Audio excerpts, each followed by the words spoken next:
It's the dictionary. It's the dictionary. It's the dictionary. It's the dictionary. It's the dictionary. It's the dictionary. It's the dictionary.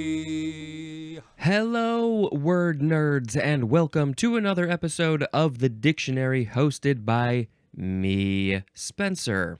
Today, I'm recording this on December 20th, 7:07 a.m.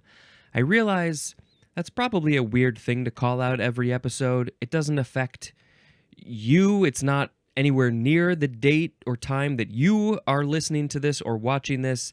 I just thought, it's a fun, maybe just a little record of time, a record of what's going on in my life. When is this happening? I may not do it in the Fs. Do you have a strong opinion on whether or not I say this? What I do plan to do, though, is when I get to the Fs, is to actually have every episode planned out on what day they're airing on, like I have done for I believe the A's, the B's, the C's, the D's. I did not do it for the E's for some reason. And I'm going to be a little bit more planned out in that way. So maybe I'll go back to saying this episode is airing on this day. We'll see how that goes, but I'll probably do that. Hi. Okay, the first word in this episode is ephemera. Now, I believe that this is the word that I was thinking of in the previous episode when we got to ephedra. They sound similar, but they're not the same. Ephedra, it's a plant. Yeah, it's a plant, but ephemera is spelled E-P-H-E-M-E-R-A. Noun from 1650. 1. Something of no lasting significance. And this is usually used in plural, which, by the way, is either just the word ephemera, it could be singular or plural, or you can pluralize it as ephemeras or ephemeri. Yeah, ephemeri, spelled with an A-E at the end. So it's no lasting significance, it's not important, it's not going to last. What would that be? I mean, I think everything is important. I hope this podcast is not ephemera. It just sort of comes and goes, and that's it. Number 2, this is where it would be plural, just ephemera. That's what it's saying. This is paper items like posters, broadsides, and tickets that were originally meant to be discarded after use, but have since become collectibles. Okay, yeah. So, I know of, right off the top of my head, I think of Dave and Ethan of Dave and Ethan's 2000-inch Weird Al podcast, and they probably both have collected quite a few of these ephemera, and there's a lot of collectors in the Weird Al universe, but also lots and lots of different, what do we want to call those? Cultures, societies, groups of people, fandoms, there we go. There people are collecting things that were like not important. They were supposed, like it literally says like a ticket to a show. You're just supposed to throw it out when you're done. But no, these are important pieces of our history, of our of excitement, of fun, of stuff like that. They have nostalgic feelings. We have nostalgic feelings towards them.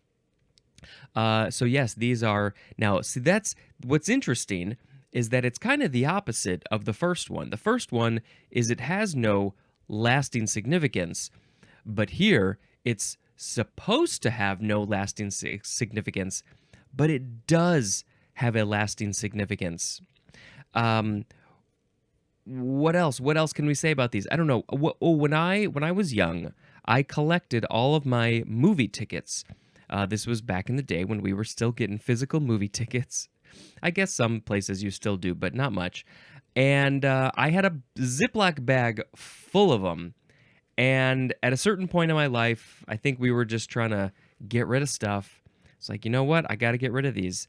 And of course, I'm a little bummed that I did not keep all these movie tickets. But at the same time, it's like, whatever. It's life. It's ephemera. It's all ephemera. That's what it is.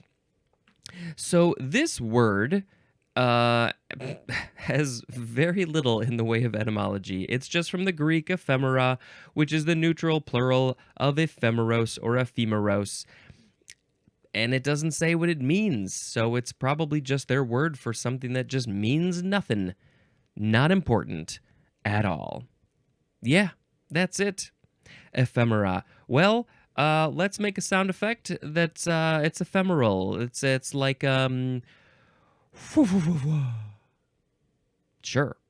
Well, speaking of, our next word is ephemeral with an L at the end. First form adjective from 1576, and there's a few ways to pronounce this. Ephemeral, 3 syllables. Ephemeral, still 3 syllables. Or ephemeral or ephemeral with 4 syllables. Number 1, lasting 1 day only, as in an ephemeral fever.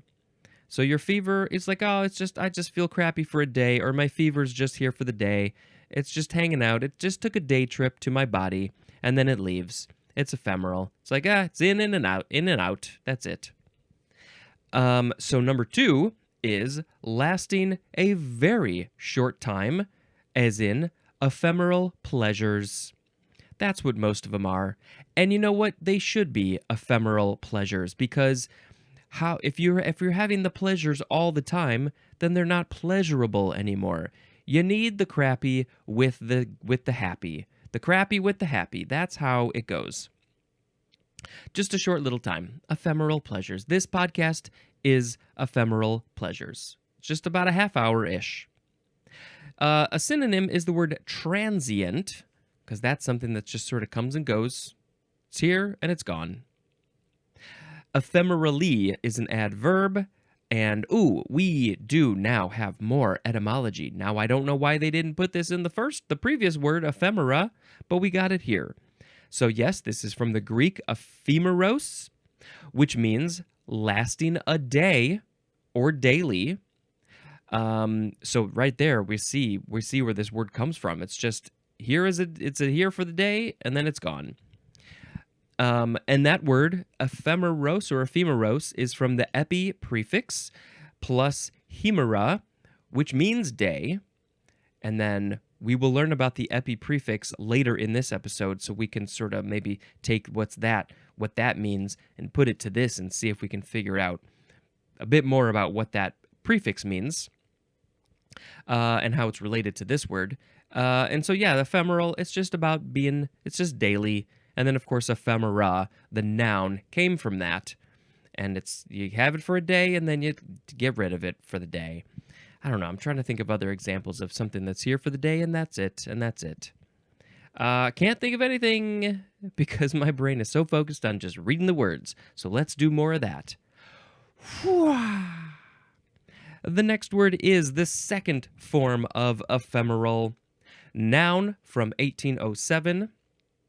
Something ephemeral. Specifically, though, a plant that grows, flowers, and dies in a few days.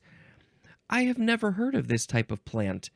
It grows and blooms, it flowers, and it dies in just a few days. And I need to know of an example of one of these flowers. This is fascinating to me. No, wait. I'm gonna type it in here. Ephemeral flowers. Here we go. Ephemeral plant. Are there specific examples of these? Let's see. Let's go to this page. We've got spring ephemerals, desert ephemerals, mudflat ephemerals, weedy ephemerals. Stems, leaf. It's too much to read. Oh, examples include spring beauties, trilliums, harbinger of spring. Those are the spring ephemerals. Any other ones in these other types? Invasive weeds. Yeah. Weedy ephemerals, examples include cardamine hirsuta and cannabis ruderalis, which is sort of the third major category of cannabis. There's sativa and indica, and then there's ruderalis, which is not really commonly known. But I guess that's one of the ones that, short lifespans, rapid rates of growth, high levels of seed production. Interesting. Okay, so yeah, it's not a day, it's not here for the day, but it's a few days. It's a short period of time. Those ephemerals. Wah! Here we go with ephemerality. Yep. Or ephemerality. Noun from 1822. Number 1 is plural. It's just ephemeral things. Ephemeral things are ephemerality. 2, the quality or state of being ephemeral. So if you are one of these plants, then you would have ephemerality. If you are a ticket stub, you would think that you would have ephemerality. But if you are in the hands of somebody who loves you so much, you have no ephemerality. They're going to keep you in a Ziploc bag, in a plastic covering, in a laminate, in a box for all the years. Woo. Next is, this word is ephemerid. It's EPHEMERID. That's how the word ends. Noun from 1872. Oh, the synonym is mayfly. So ephemerid is a mayfly. And I think that these are types of insects that just grow and die in a matter of days. They don't live very long. So that's why they are ephemera or ephemerid, or they have ephemerality. Next is ephemeris with an S at the end. Noun from 1508. The plural is ephemerides. This is a tabular statement of the assigned places of a celestial body for regular intervals. A tabular statement. So is this like this is a written down record of where the celestial body is going? What is this? A tabular statement of the assigned places of a celestial body for regular intervals. Now, I don't think anybody is assigning places where this celestial body is going to go, but because our scientists are very smart and they observe things great, we know based on the time of year and where you are on the planet, you can predict where a certain celestial body is going to be in the sky, a star or a planet. There's other celestial bodies, but that's the majority of them. Comets, Cupids, Blitzens. So I guess this is a written down thing that says where something is going to be at regular intervals. On this day, it's going to be here. On this day, it's going to be here. And I guess let's look at the etymology. I had a thought, but let's read it specifically. It's a Latin word, ephemeris, which means diary, or also just ephemeris. Ephemeris means ephemeris. Plus from the Greek ephemeros, which we learned means daily. And so this is basically, I think, the daily record of where a thing in the sky is, and that was probably used to help them predict where it would be in the future. Or, 10 years from now on this day, it's probably going to be in the same place. And also, if things are changing, then they can see, we're seeing a change here in this thing. Then we can sort of predict what happened before and where it's going. That's important too. This is ephemeris. And I'm guessing it's just a daily record of where the stuff is. Yeah. Whoop. Next is ephemeris time. 2 words. Noun from 1950. A uniform measure of time defined by the orbital motions of the planets. A uniform measure of time defined by the orbital motions of the planets. So, people were writing down, well, ephemeris is back in the 1500s, so, they were probably doing this even before then. But right off the bat, that's already 400 to 500 years of writing down this ephemeris every day. This is where the planets are. This is where the stars are. And so ephemeris times, like, well, we've noticed there's a regular interval of things happening when we look at the planets. And so that's ephemeris time. I feel like there's a lot more to this, though, that I want. So maybe I'll put a link in the show notes for ephemeris time. And a uniform measure of time based on the motion of the planets and the orbits that they take around the sun. So yeah, what is this time? Is it a long unit of time? What is it? What is it? What is it? Next is Ephesians. Capital Ephesians. And we saw this in the previous episode. We had the abbreviation for Ephesians, which was just F or Ephes. And so Ephesians is a noun from 1549. This is a letter addressed to early Christians and included as a book in the New Testament. And it says to see the Bible table. And so I do remember reading that. I kind of remember Ephesians being in there, although I probably pronounced it Ephesians. So it was a letter addressed to early Christians. Who wrote this letter? Which early Christians? Just all of them? Was this an open letter that they put on the internet to all the early Christians? What did it have to say? Well, the original name was Epistle to the Ephesians. Epistle. Epistle. Is that going to be in here, or would we have already seen it, or is it coming up? Oh, I think it might be coming up. Let's see. Epis. Is it on this page? If it is, it's a ways down. Oh boy, this is a no. Oh, here we go. It's 1, 2, 3, 4, 5, 6, 7, 8. It's like 8 or 9 episodes from now. Whatever epistle is. It's not apostle, it's epistle. Epistle to the Ephesians, maybe that's just a letter to the Ephesians, so then they just called it Ephesians.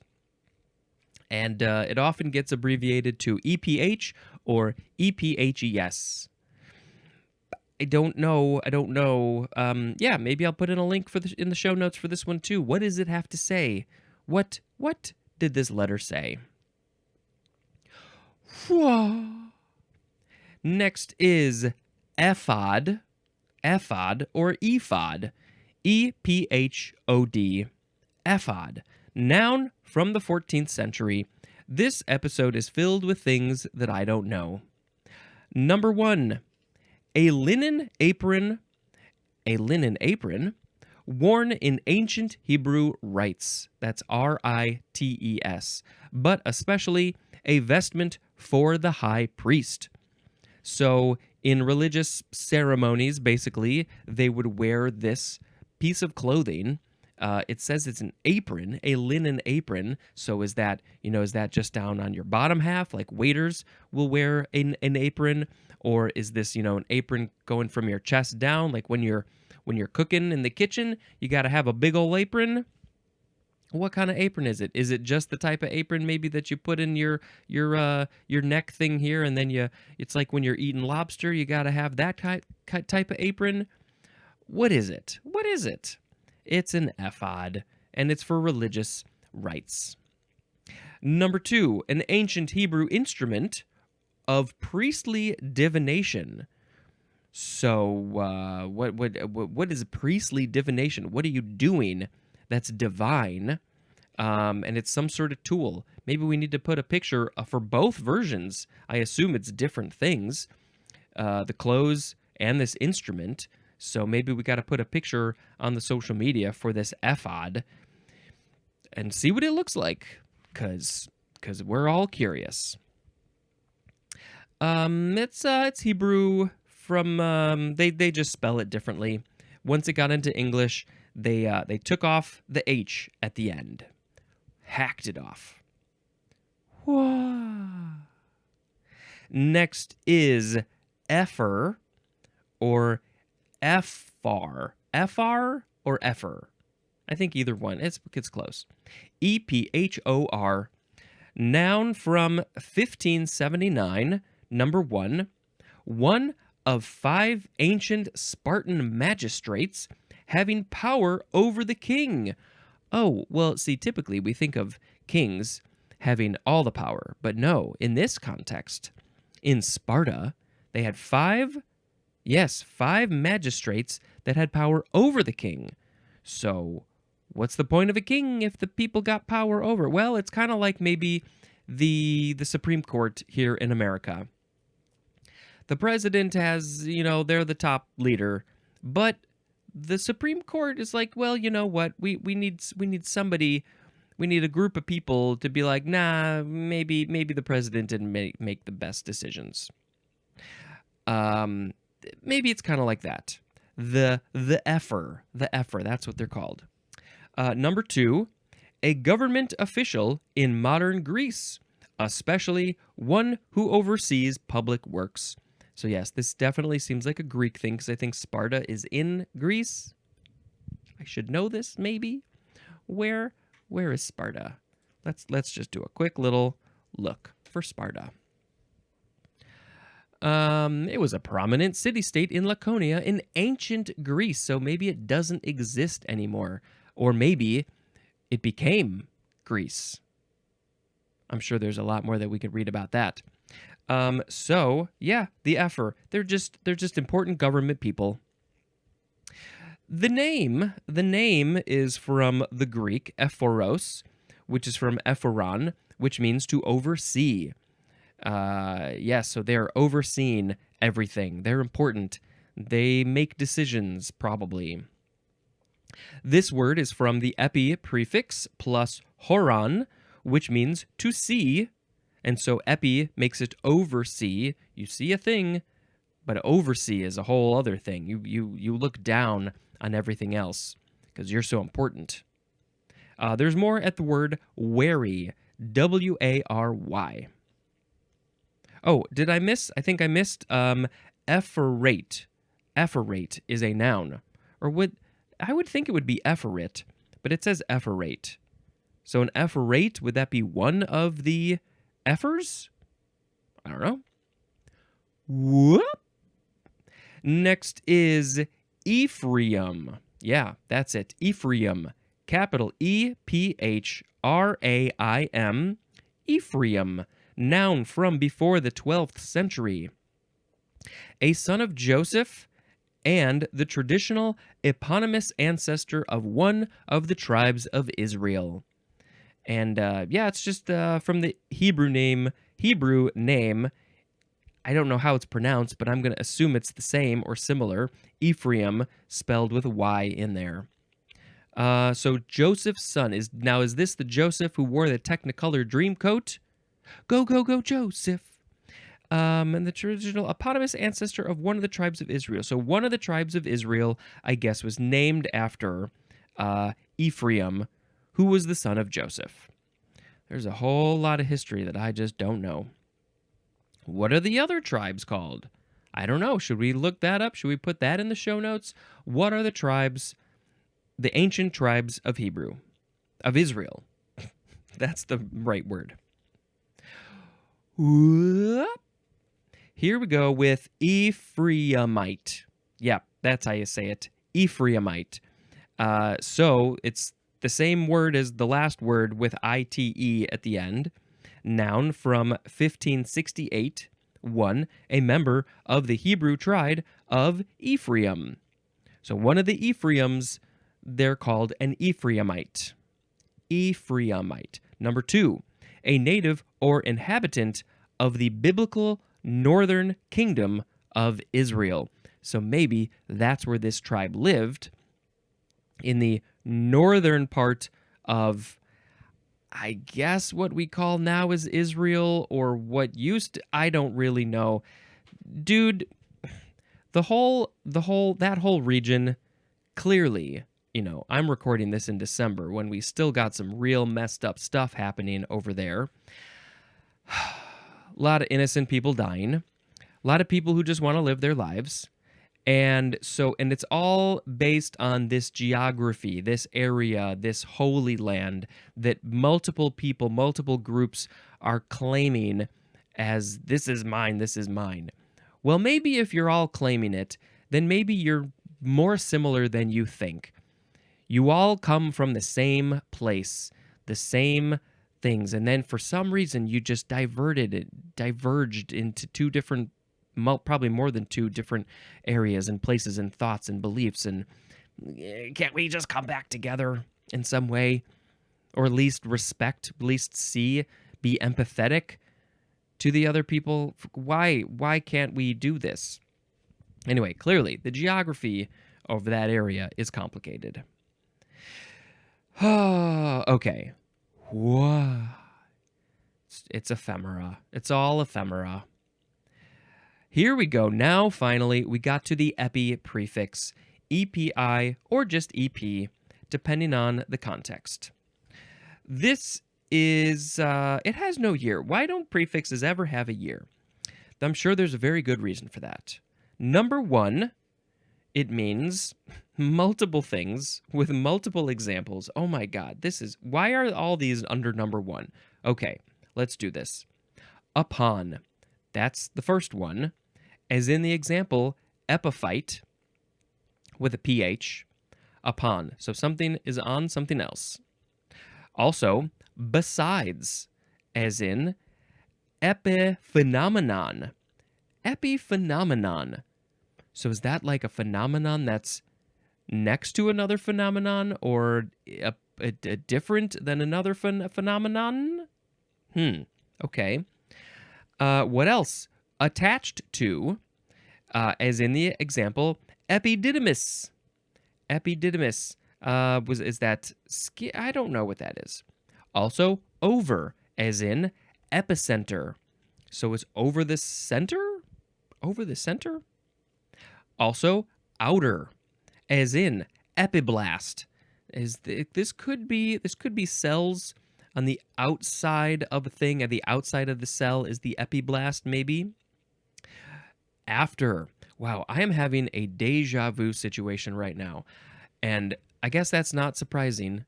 And I've probably said the same thing in the past. It's probably not that surprising when you read the dictionary, because it's very similar. It's very repetitive.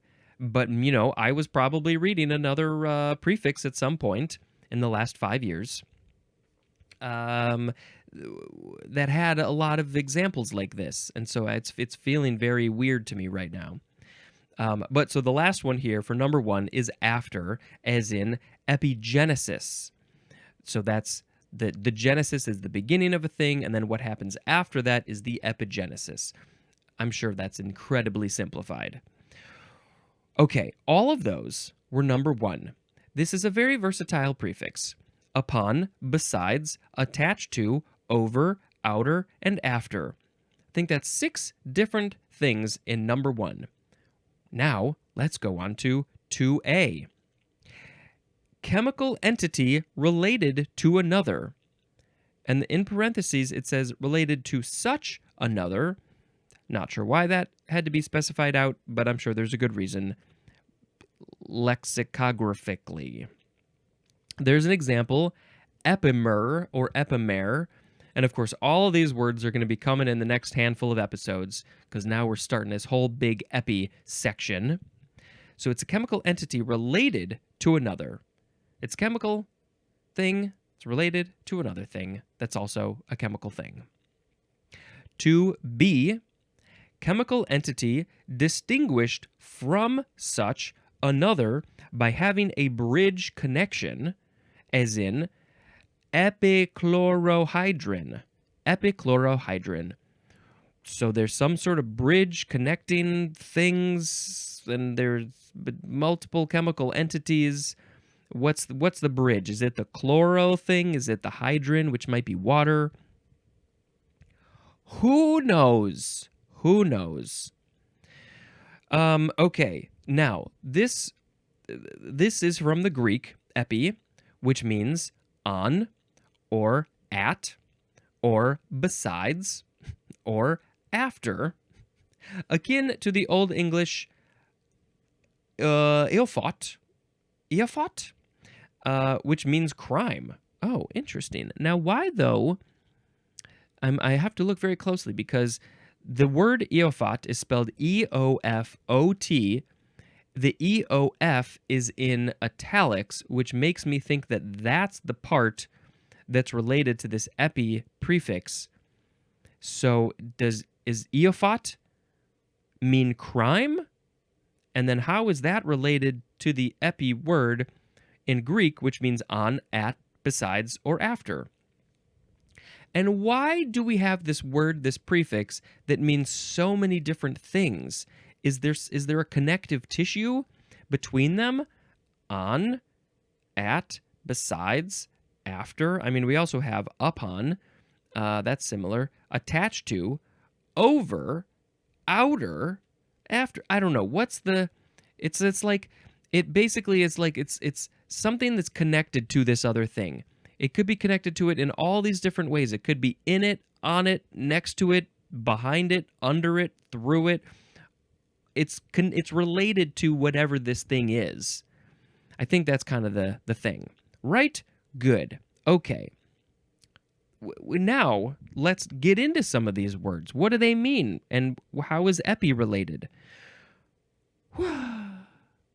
Epiblast. Noun from 1875. And yes, it's epiblast, not epiblast. This is the outer layer of the blastoderm, and the synonym is ectoderm, which I think is on the outside. That would make sense. Epiblastic is an adjective. So it's the outer layer of the blastoderm is the epiblast. Boom! Whoop! Next is epibole. Epibole. This is spelled E-P-I-B-O-L-Y. Epibole. Noun from 1875. Now, because we're not saying epi, maybe this isn't using the epi prefix, so let's find out what this is. What is this epibole? I love learning these words that sound so silly. This is the growing of one part about another, especially such growth of the dorsal lip area during gastrulation. Epibolic is an adjective. So, the growing of one part about another. So, one part of this body thing is here, and then another part grows on top of it. And that's epibole. That's the act of epibole. But specifically, such growth of the dorsal lip area during gastrulation. So, but what are we talking about? Dorsal makes me think of the back. It's the lip on the back of a thing, the back lip. What creature is this? I don't think it's a human. It's because there's something growing on this lip during this process of gastrulation, whatever that is, probably something with eating, digesting, something like that. So, we got to look at the etymology. This is from the Greek epibole, which means addition, because it's growing onto it, it's being added to it. From epibalene, which means to throw on. Just throw some mud on it. From epi plus balene, which means to throw. So when you put the epi on it, it's throw on. If you just throw a thing, you just throw it in any direction. It doesn't matter. But the whole epi thing is it's being connected to another thing. Throw it on. And there's more at the word devil. Next and last word is the first form of the word epic.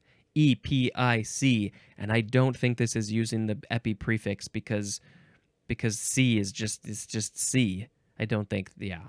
Epic. It's its own thing. Adjective from 1589. So, number one, of relating to or having the characteristics of an epic, as in an epic poem. So yes, this is the adjective. Into the next episode, we'll have the noun epic, so we'll get to learn more about that. But yes, if it's related to that epic poem, like the Odyssey, the Iliad, something, then it would be considered epic. You'd call it epic. You'd describe it as epic.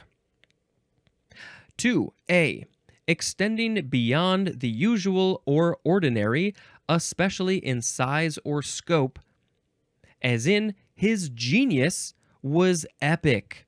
And that is from the Times Lit Sup. His genius was epic because it went past the usual genius, the ordinary genius, in size or scope. Well, that's good for him. I'm so proud of him that he had amazing, epic genius. 2b. The synonym is heroic. That's it, just heroic. So if you are heroic, you can be considered epic. Your heroism goes beyond the usual or the ordinary. Epical is another adjective. I don't think I've ever heard of that one. Epical. So that poem is epical. His genius was epical. Epically is an adverb. Oh, they wrote that poem so epically. It took them 300 years to write that poem. This podcast is being done epically. It is an epic podcast just because it's a lot. It's a lot. Now we're going to look at the etymology. It's from Latin epicus, from Greek epikos, which is from epos or epos, probably epos, which means word, speech, or poem. And there's more at the word voice.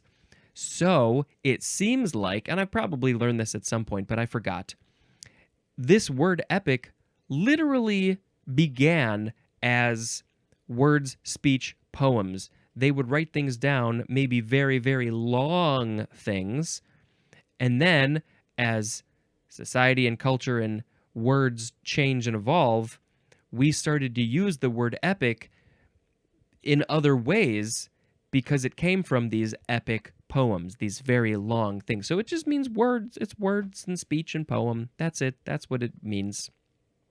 So we're going to learn more about that in the next episode, right over there. That's where it is. I'm doing a head nod if you're listening to this on the audio-only feed. Okay, now I have to pick a word of the episode. We had ephemera, ephemeral, ephemerality, ephemerid, ephemeris, ephemeris time, Ephesians, ephod, Ephraim, Ephraimite, epiblast, epibole, and epic. Okay, let's see. There's a few of these that I will not be picking. I know that for sure. But there are some of these that I liked. I think ephemera, ephemeral, those are kind of interesting. I feel like there was one, though, that jumped out to me. I think ephemeris time is interesting, and I'd like to learn a little bit more about that, because I don't know about this way to keep track of time using the orbits of the planets. Ephemeris time, it's probably... That's not how I wanted to say these words. Ephemeris time, it's probably really long time. Yeah. Awesome. Now, I would like to tell you about another couple movies. Let's see. Should have brought up my list ahead of time. We have... no, I don't want to pay for you. I want free you. Here we go. We watched The Shining with my family. My parents, my sister, her partner, their kid, who is 13, and they were into it. They were into it. We watched this in November, so it's still sort of creepy season back in November, and they all liked it. I think maybe only a couple of them had probably seen it before. A lot of people say The Shining is very scary, and I would say that it is objectively not entirely scary. It has some creepy things, but it's more sort of psychological, really, than anything. I won't. Maybe a lot of you haven't seen it, so I'm not gonna talk about it too much. But yeah, they all seem to like it. The other movie, next movie that we watched was Killers of the Flower Moon. This is the new epic movie by Martin Scorsese, and it's about the Native Americans in Osage County. Was that Oklahoma or something? And they get oil and they become very rich. And of course, when money is involved, there's a whole bunch of crime and murder and stuff that happens. And so it's the gangster version. It's Martin loves his gangster movies and things. So this is a kind of gangstery version in Native American culture, and I believe it's largely based in truth. I don't know if the specific people or how many of the specific people are based in real people, but I think that what was going on was probably real. I don't know. I should look into that. How much of this is based in truth? I don't know. I should know this. Okay, that's the end of this episode. Thank you very much for listening and watching, and feel free to follow the social media, email me, subscribe to the YouTube channel, watch this if you want to see me, and email me about stuff if you want to talk and chit-chat. Let's do that. This has been Spencer dispensing information. Goodbye.